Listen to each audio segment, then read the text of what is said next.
This cafe, owned by an Afghan businesswoman in Kabul, used to host young Afghan men and women for poetry nights, music nights, and social gatherings.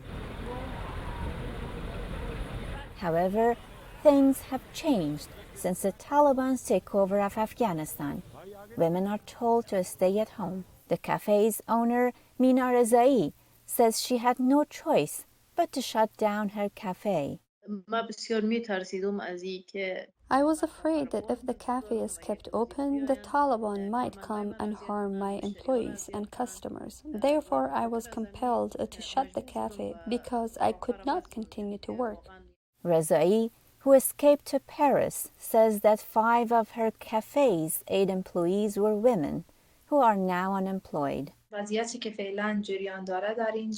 The current situation has brought about disappointment, and I don't think that there is any bright future for businesswomen in Afghanistan.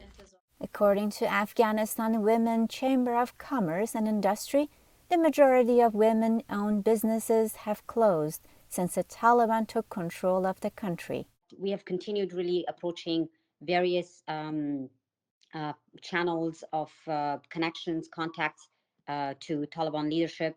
So we meet and inform them about the gains that women had made in the business sector and how important it is to allow women to resume operation, because all of these people that I talked about, more than 57,000 formal and informal businesses in the country had created over 130,000 jobs for women.